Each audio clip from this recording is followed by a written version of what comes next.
எதுக்கு அப்படின்னா ப்ளவுஸில் வந்து இந்த மாதிரி மடிச்சுட்டு இருக்கும், அதனால அதை மார்க் பண்ணிக்கணும். அதுக்கப்புறம் அதுலேருந்து தான் கால்குலேட் பண்ணணும். பேக் பீஸ் இப்படி கரெக்டாக எடுத்து வச்சுட்டு சுருக்கமெல்லாம் இருந்துச்சுன்னா கரெக்டாக அயன் பண்ணி எடுத்துக்கணும். இது வந்து ஷோல்டர் ஸ்டிச்சிங் தெரியுது இல்லையா, அதை மார்க் பண்ணி வச்சுக்கணும். தெரியலைன்னா இப்போ கரெக்டாக இந்த லைன் மேலே வைக்கணும். எடுக்கிறேன் இல்லை மணி, எடுக்கிறேன். இந்த லைன் மேலே வச்சுட்டு இது வந்து கரெக்டான அளவு, இது எக்ஸ்ட்ரா அளவு. ஓகே. ½ இன்ச் ஸ்டிச்சிங்க்கு. இதுக்கப்புறம் இது 2 லைன் போட்டு வச்சுக்கணும்.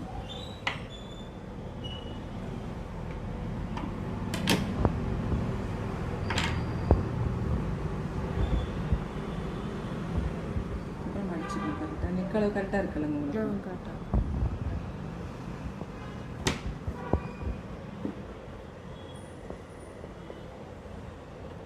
ஃபஸ்ட்டு இந்த பேக் எவ்வளோன்னு பார்த்துக்கணும். இந்த லைன் மேலே தான் வைக்கணும். பின்னாடி பக்கம் எப்படி இருந்துச்சுன்னா தள்ளி விட்டுக்கணும். கரெக்டாக இந்த அளவு இங்கே இருக்கா, ஒவ்வொரு இடமா பார்த்துக்கலாம் தனித்தனியாக. இது இப்போ படிச்சிருச்சு. இந்த இடத்துல வருது அளவு.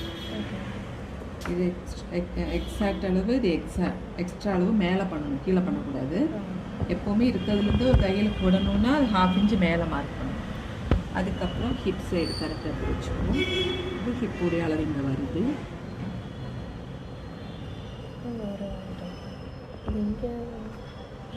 ஃப்ரெண்டு இது பேக். இந்த இடத்துல இப்படி கரெக்டாக வச்சுக்கணும். ஆம் இங்கேயும் பார்த்துக்கலாம்.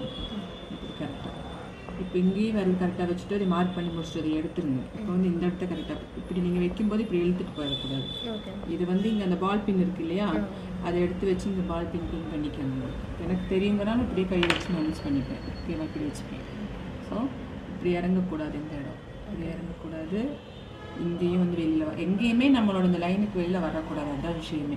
கரெக்டாக இப்படி பார்த்துக்கணும். இப்போ இங்கே வருது ஆம் லைன், மேலே எக்ஸ்ட்ரா லைன், கீழே ஒரு லைன் போட்டு வச்சுக்கணும். சுற்றளவு இங்கே வருது. இப்போ இப்படி க்ராஸாக தான் நம்ம தைக்கும்போது தைப்போமே, ஆனால் போடும்போது நேராக போட்டு வச்சுக்கணும்.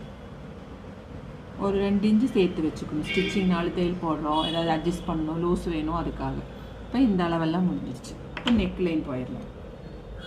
நெக் லைன் போகும்போது கரெக்டாக பேக்கையும் ஃப்ரெண்டையும், பேக் கூட 2 இடம் இருக்குது பார்த்தீங்களா, இதெல்லாம் இப்போ தள்ளி விட்டுக்குங்க.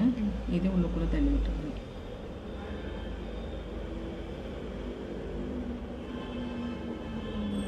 இந்த மடிப்பெல்லாம் இதோட சைடு கரெக்டாக வரணும். இப்படியெல்லாம் போயிடக்கூடாது. ஏன்னா அப்போ தான் அது கரெக்டாக நிற்கும். இதெல்லாமே நீங்கள் பால் பின் வச்சு ஸ்டெபிள் பண்ணிக்கலாம். இப்போ தெரியுதா கரெக்டாக? இப்படி போகல, இப்படி போகல. அது எப்படி இருக்கோ நெக்கு அதே மாதிரி